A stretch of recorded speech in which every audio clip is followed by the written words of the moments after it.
नमस्कार, मी सुवर्ण. सकाळच्या 9च्या या बुलेटिनमध्ये आपल्या सगळ्यांचं स्वागत. बातमी पुण्यातून सुरुवातीला आपण बघणार आहोत. उत्तीर्ण असून सुद्धा पात्रतेकरता 21 शिक्षकांनी पैसे दिले. शिक्षक पात्रता गैरव्यवहार प्रकरणासंदर्भातली ही बातमी आहे. सध्या सेवारत अपात्र शिक्षकांची कुंडली गोळा केली जाते. परीक्षा पात्रता गैरव्यवहार प्रकरणामध्ये 7,800 ची यादी करण्यात आली आहे. सायबर पोलिसांनी ही यादी तयार केलेली आहे. परीक्षा पात्रता चांगल्या गुणांनी पास असून सुद्धा 21 शिक्षकांनी पैसे दिल्याचं सायबर पोलिसांच्या तपासात उघड झालंय. OMR शीटची तपासणी करत असताना त्यात 21 शिक्षक हे त्यांच्या गुणवत्तेवर पास झाल्याचं आढळून आलं. आत्मविश्वास नसल्यानं त्यांनी पात्र होण्याकरता पैसे दिले. पात्र परीक्षार्थींच्या यादीतून या शिक्षकांची नावं काढून टाकण्यात आली आहेत. VA सॉफ्टवेअरच्या गणेशनला अश्विन कुमार यांनी तब्बल 2 कोटी रुपये दिले. शिक्षक पात्रता परीक्षेमध्ये परीक्षार्थींकडून पैसे घेऊन त्यांना पात्र करणारा संचालक अश्विनी कुमार. या सगळ्या प्रकरणासंदर्भात आपण अधिक बोलूया. आमचे प्रतिनिधी चंद्रकांत फुंदे यांच्याशी सविस्तर चर्चा करूया. चंद्रकांत, हा सगळा काय प्रकार आहे? सुवर्ण, टीईटी घोटाळ्याचे एक ज्याला आपण म्हणू प्रकार, एकदम भयानक प्रकार आहे. ते सगळे समोर येत आहे. सगळे चौकशी दरम्यान परीक्षा घोटाळा करताना अनेक उमेदवार असे आहेत, हे 21 असे सापडले जे स्वतः पास आहेत, पण केवळ इतरांनी पैसे दिलेत, मग आपणही पैसे देऊन टाकू. स्वतःवर भरोसा नाही की या सिस्टीमवरच भरोसा नाही, यातनं हा प्रकार घडलाय. ते पास असूनही त्यांनी पैसे दिल्याचं सायबर पोलिसांच्या तपासणीत समोर आलंय. आणि दुसरं, जो याचा मेन घोटाळा सूत्रधार हा आतापर्यंत तपासात तरी हा सुनील खोडवेकर, IAS अधिकारी, तत्कालीन उपसचिव शिक्षण विभागाचा, तोच असल्या समोर आलाय. कारण ही GA सॉफ्टवेअर जी कंपनी आहे, जी ब्लॅकलिस्टेड होती, तरी तिला पुन्हा कंत्राट दिलं गेलं सुपे करवी. तुकाराम सुपे त्या काळात परीक्षा परिषदेचा अध्यक्ष आणि आयुक्त अशी दोन्ही पदं त्याकडे होती. आणि त्याचा बॉस हा सुनील खोडवेकर होता. या सुनील खोडवेकरला ह्या GA सॉफ्टवेअर कंपनीचा संस्थापक मालक गणेशन हा 3दा भेटलाय. तसं पाहिलं तर खोडवेकरचा आणि परीक्षा सॉफ्टवेअर कंपनीला कंत्राट देण्याचा काही थेट संबंध नाही. ते अधिकार होते सुपेला, पण सुपेचा बॉस हा खोडवेकर होता. याचाच अर्थ ह्या GA सॉफ्टवेअर कंपनी जी ब्लॅकलिस्टेड होती, तिला पुन्हा या सिस्टीम मध्ये इन करण्यात खोडवेकरचाच रोल असल्याचं समोर येतं. आणि त्यांनी 2 कोटी रुपये घेतलेत. ह्या गणेशांनी. अश्विन कुमार हा मधला डिलिंगचा एजंट होता, जो सदस्य होता. पण चंद्रकांत, म्हणजे आपण जर गेल्या काही महिन्यांमध्ये बघितलं, शिक्षण विभागातलं आणि विशेष करून परीक्षांसंदर्भातले हे जे काही घोटाळे आहेत, पात्रतेवरूनचे जे काही हे घोटाळे आहेत, हे इतकं मोठं नेक्सस आहे की सगळेजण त्यामध्ये भरडले जातात, दाबले जातात. काहीतर भीतीने, जसं आज घडलंय, काहीतर भीतीनेच आपण पास झालेलो असलो तरी पैसे देतात. हो, तेच यातनं तेच समोर येतं. कारण वातावरण असं निर्माण केलं जातं एजंट लोकांमार्फत, तुम्ही पैसे दिल्याशिवाय तुम्ही पासच होणार नाही. तुम्ही किती मार्क पडले तरी आम्ही तुम्हाला पैसे घेतल्याशिवाय पासच करणार नाही, असा एक संदेश दिला जातो त्या सगळ्या नेटवर्क मार्फत, नेक्सस मार्फत. त्यामुळे नाईलाज गुणवंत विद्यार्थी त्यात अशा जाळ्यात फसले जातात. त्यातनं हे पहिल्यांदा समोर आले. आणि आता सर्वात मोठा प्रश्न असा आहे, 7,800 शिक्षक आहेत. ते थोडे, ही संख्या थोडी नाहीये. यातले 7,800 शिक्षक याच्यात अपात्र जे होते, तरी ते पात्र पैसे घेऊन पास झाल्याचं समोर आलंय. त्यांना पास केल्याचं. ते हे यातले जवळपास निम्मे लोक नोकरीवर असतील किंवा काही नोकरीवर नसतील, काही नोकरी शोधत असतील. मग यांचं काय करायचं? यांना आता सायबर विभागाला एवढा प्रश्न पडला, एवढे आरोपी कसे करायचे? खरंय 7,800 आरोपींना अटक कशी करायची, त्यांच्यावर कारवाई काय करायची, याच्यासाठी त्यांनी राज्य सरकारला मार्गदर्शन मागितलं. आम्ही यांचं काय करायचं त्या लोकांचं. नक्की. पण बरबटलेलं हे सगळं जे नेक्सस आहे ते उद्ध्वस्त करण्याची नितांत गरज आहे, नाही तर पुढचं सगळं कठीण आहे शिक्षण विभागातलं. चंद्रकांत, तुर्तास धन्यवाद आपण ही सविस्तर माहिती दिल्याबद्दल.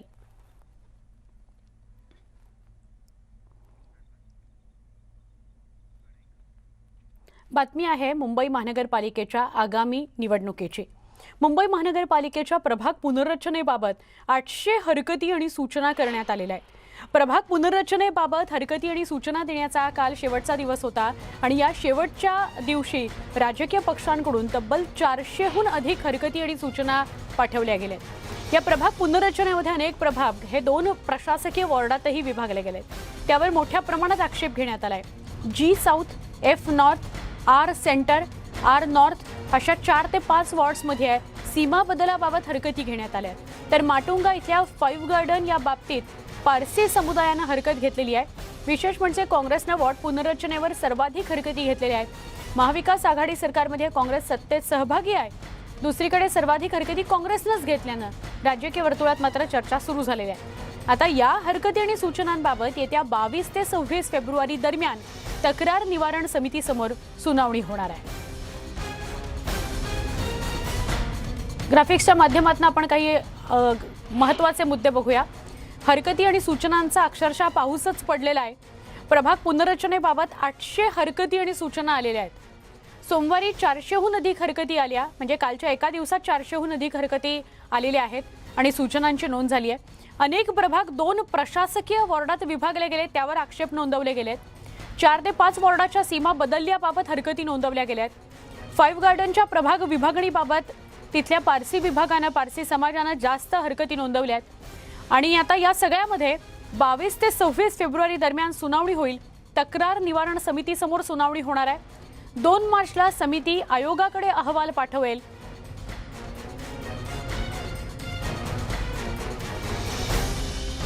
मुंबई महानगरपालिकेचे विरोधी पक्षनेते रवी राजा यांच्याशी सविस्तर बोलूया. रवी राजा, तुम्ही या ज्या 800हून अधिक हरकती आणि सूचनांचा पाऊस पडलाय त्याच्याविषयीची पहिली प्रतिक्रिया काय द्याल? कारण काँग्रेसच्याच, म्हणजे सत्तेत सहभागी असलेल्या काँग्रेसच्याच सर्वात जास्त हरकती आहेत. नाही, असं आहे की गेले वेळ 2017 मध्ये जेव्हा आपण पाहिले यामध्ये 725 हरकतीचे आणि सूचनाचे ऍप्लिकेशन आले होते. आता असं आहे की 820 आलेलं आहे. तो त्यामध्ये काही यामध्ये असं गैर काही नाही. एक असं आहे की काही वॉर्डात जसं आपण सांगितलं की काँग्रेसमध्ये असं आहे की काही वॉर्ड ते रचनामध्ये काय बदल झालेला आहे. तो त्याचे आमचे एक कमिटी आहे, कमिटी स्तरावर आम्ही सगळे लोक बसून त्याच्यावर निर्णय घेतलेला आहे की जे वॉर्डमध्ये असं आहे तो त्याचे सजेशन ऑब्जेक्शन साठी आपण ऍप्लिकेशन द्यायला पाहिजे असं आमच्या मागणी होती आणि मागणी केलेलं आहे. रवीजी, आभार. आपण न्यूज 18 लोकमतशी सविस्तर बोललात. आमच्या प्रतिनिधी प्रणाली कापसे यांच्याशी आपण सविस्तर बोलूया. प्रणाली, मुंबई महानगरपालिकेच्या पार्श्वभूमीवर घेतलेला निर्णय आणि आता त्याच्याविषयीच्या आलेल्या हरकती आणि सूचना, 800हून जास्त हरकती आणि सूचना आल्यात आणि एका दिवसात 400हून जास्त हरकती आणि सूचना पाठवल्या गेलेल्या आहेत. या सगळ्याकडे कसं बघावं लागेल?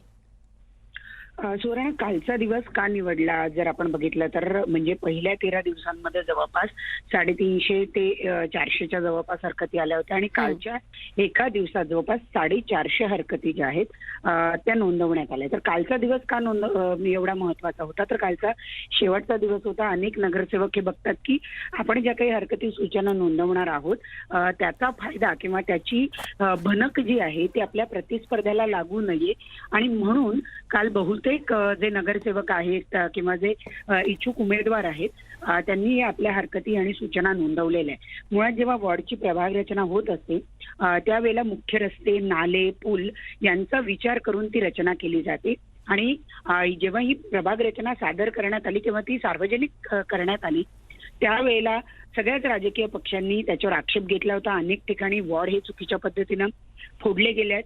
सत्ताधारी शिवसेनानं स्वतःला अनुकूल अशा पद्धतीनं वॉर्ड रचना करून घेतलेली आहे असं भाजपचा आरोप होता. आणि आता जेव्हा काँग्रेसनं सगळ्यात जास्त हरकती आणि सूचना नोंदवल्या तर एका अर्थी काँग्रेस सुद्धा जरी प्रत्यक्ष तोंडी हे मान्य करत नसलं तरी लेखी स्वरूपात त्यांनी सुद्धा हे मान्य केल्याचं दिसून येत आहे की ही जी वॉर्ड रचना आहे ती योग्य पद्धतीनं करण्यात आली आहे आणि म्हणूनच काँग्रेसच्या वतीनं सगळ्यात जास्ती सूचना नोंदवण्यात आलेल्या आहे. आता आपण जर बघितलं तर आजपासूनचा तर 22 तारखेपर्यंतचा कालावधी जो आहे तर या हरकती आणि सूचनांची छाननी केली जाईल. त्यातील ज्या ग्राह्य धरल्या जातील म्हणजे ज्या नियमाच्या अंतर्गत बसतायत अशा सूचना आणि हरकती ज्या आहेत त्या पोर्टलवर टाकल्या जातील आणि त्यानंतर ज्यांनी या हरकती सूचना नोंदवलेल्या आहेत त्या लोकांना त्यांच्या एक मीटिंग घेऊन किंवा त्यांची सुनावणी घेऊन त्या हरकती सूचना एकतर निकालात काढल्या जातील किंवा त्यानुसार बदल केले जातील. तर त्यामुळे 22 ते 26 या तारखांमध्ये या सगळ्या गोष्टी होणार आहे. त्यामुळे एकूणच महत्वाचा मुद्दा हा म्हणावा लागेल की काँग्रेस सारख्या पक्षानं याच्यामध्ये सगळ्यात जास्ती हरकती आणि सूचना नोंदवल्या आहेत, तर मनसेसारखा एक पक्ष आहे ज्यांनी कदाचित सगळ्यात कमी किंवा काहीही हरकती सूचना नोंदवल्या नाही असं आपल्याला या ठिकाणी म्हणता येईल. सुवर्ण. नक्की प्रणाली, धन्यवाद आपण सविस्तर माहिती दिलीत त्याबद्दल.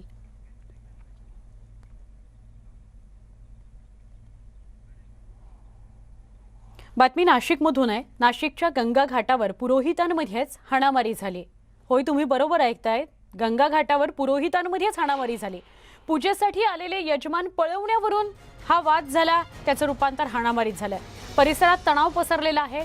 खरं तर राज्यभरातून भाविक पूर्वजांच्या पिंडदान विधीकरता इथं गंगा घाटावर येत असतात. अस्थि विसर्जनासाठीही घाटाचं मोठं महत्त्व आहे. त्यामुळे रोज हजारोंच्या संख्येनं भाविक येत असल्यानं त्यांच्यासाठी विधी करण्याकरता पुरोहित ठरलेले आहेत. मात्र बऱ्याचदा नियम मोडून एकमेकांचे यजमान पळवण्याचे प्रकार घडत असतात. यातूनच आज पुन्हा एकदा राडा झाल्याचं बघायला मिळालं.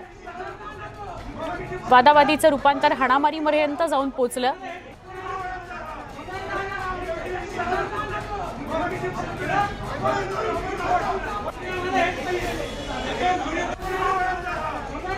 आमचे प्रतिनिधी लक्ष्मण घाटोळ यांच्याशी सविस्तर बोलूया. लक्ष्मण, अनेकदा जेव्हा एकाच पद्धतीची दुकानं सलग लाईनीत असतात तेव्हा सगळेजण, म्हणजे एखादा जर व्यक्ती तिथून जात असेल तर सगळेच जण पुढे येतात, चालक, आणि त्याला आमच्याकडे या असं करून बोलवून घेतात.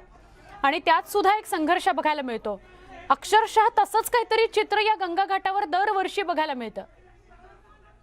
अगदी खरं आहे की एखाद्या व्यावसायिकांमध्ये जशी व्यावसायिक स्पर्धा असती त्याच पद्धतीनं आता पुरोहितांमध्ये स्पर्धा लागली की काय असा प्रश्न निर्माण होतोय. कारण यापूर्वी देखील नाशिकच्या श्री क्षेत्र त्र्यंबकेश्वरमध्ये यजमान पळवण्यावरून पुरोहितांमध्ये तुंबळ हाणामारी झाल्याची घटना जी आहे त्या वारंवार घडत असताना आपण पाहिलेलं आहे. मात्र काल परवा देखील नाशिकच्या रामकुंड परिसरामध्ये 2 पुरोहितांच्या गटांमध्ये हमरीतुमरी झाली, वाद झाले. याचं कारणही हेच होतं की या ठिकाणी येणाऱ्या एका यजमानाला दुसऱ्या पुरोहितांनी पळवलं.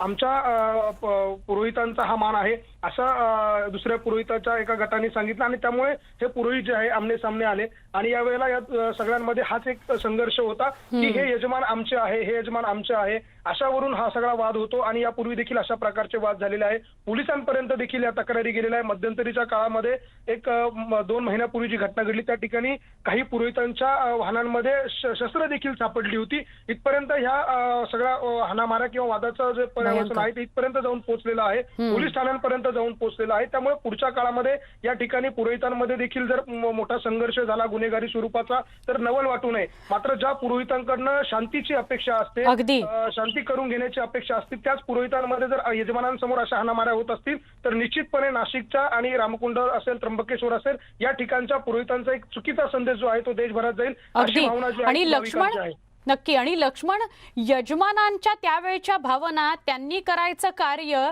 या सगळ्याकडे तर सपशेल दुर्लक्ष होत आहे. अगदी खरं आहे की यावेळेला अतिशय हास्यास्पद त्या ठिकाणचं चित्र निर्माण होतं.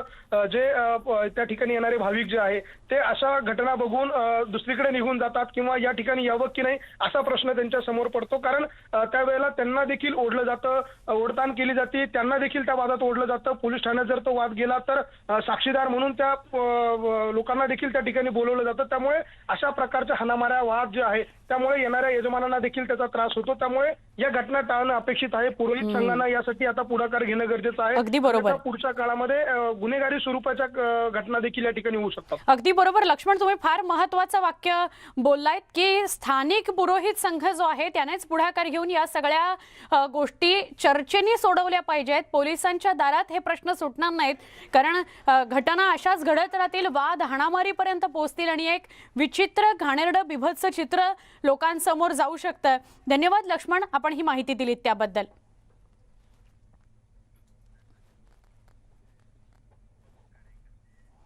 जालन्यामध्ये छत्रपती शिवाजी महाराजांच्या पुतळ्यावरून वाद चिघळण्याची शक्यता आहे. इथल्या सेवली गावात रातोरात महाराजांचा पुतळा बसवण्यात आला.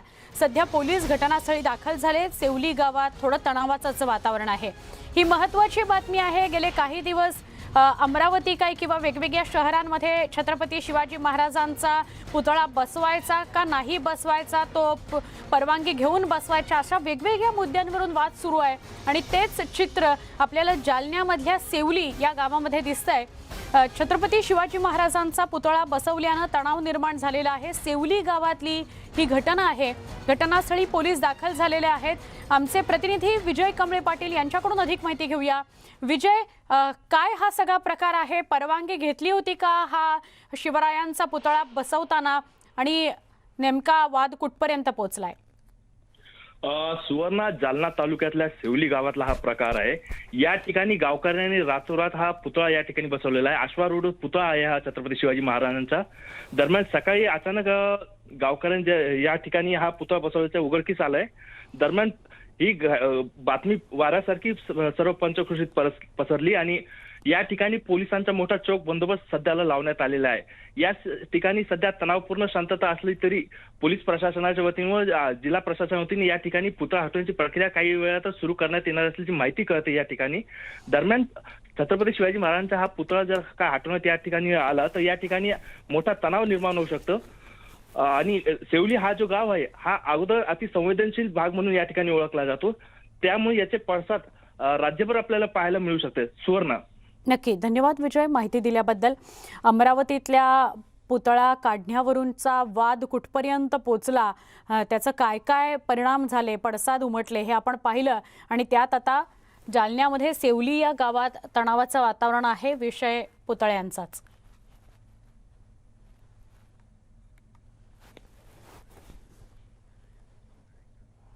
आता बातमी भिवंडीतली। मुंबई नाशिक महामार्गावरील कासणे इथला एक धाबा मालक ज्याला बेदम मारहाण करण्यात आली आहे। मराठा धाबा मालक प्रमोद भेरे यांना तब्बल 37 मिनिटं मारहाण झाली आहे। पुंडलिक गोरले आणि सागर चौधरी यांनी त्याला मारहाण केली।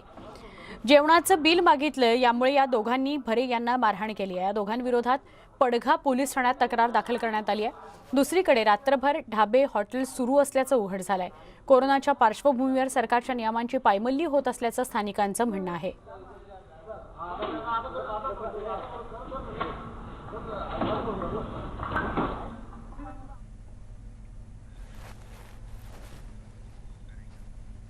तर मुरबाडमध्ये डॉक्टरवर जीवघेणा हल्ला झालाय। पार्किंगच्या वादातून हा प्राणघातक हल्ला डॉक्टरवर करण्यात आलाय। डॉक्टरवर धारधार कोयत्यानं हल्ला झालाय। हल्ल्यात डॉक्टरच्या हाताला मोठी दुखापत झाली आहे। पोलिसांनी आरोपीला अटक केलेली आहे। सीसीटीव्हीत हल्ल्याची सगळी घटना कैद झाली, त्यामुळे डॉक्टरवर झालेला हल्ला समोर आला आणि आरोपीला लगेच अटक झालेली आहे।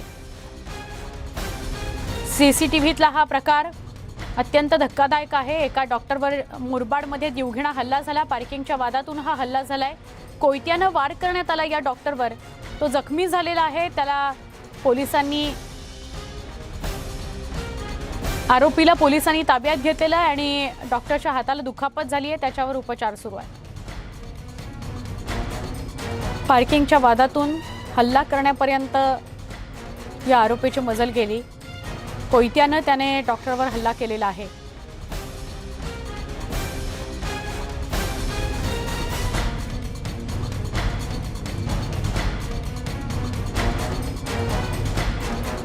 मुरबाडमध्ये पार्किंगच्या वादातून डॉक्टरवर कोयत्यानं हल्ला करण्यात आला। यात डॉक्टरच्या हाताला दुखापत झालेली आहे, त्याच्यावर सध्या उपचार सुरू आहेत, पण ज्याने हल्ला केला त्या आरोपीला अटक करण्यात आलेली आहे।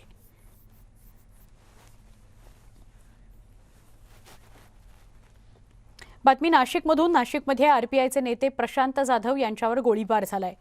नाशिकमधील रात्रीच्या सुमारास त्यांच्यावर गोळीबार झालाय। नाशिकमधल्या त्यांच्या परिसरातच त्यांच्यावर गोळीबार झालेला आहे। गोळीबारात ते जखमी झालेत। रुग्णालयात त्यांच्यावर उपचार सुरू आहेत। नाशिक पालिकेसाठी काही दिवसात निवडणुका होणार आहेत, त्या पार्श्वभूमीवर हा हल्ला झालाय।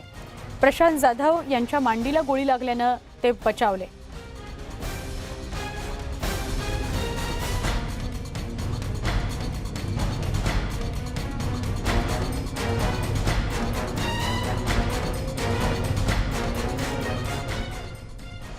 या सगळ्या घडामोडींसह बुलेटिनमध्ये इथेच थांबणार आहोत। ताज्या बातम्यांसह पहा फक्त न्यूज 18 लोकमत।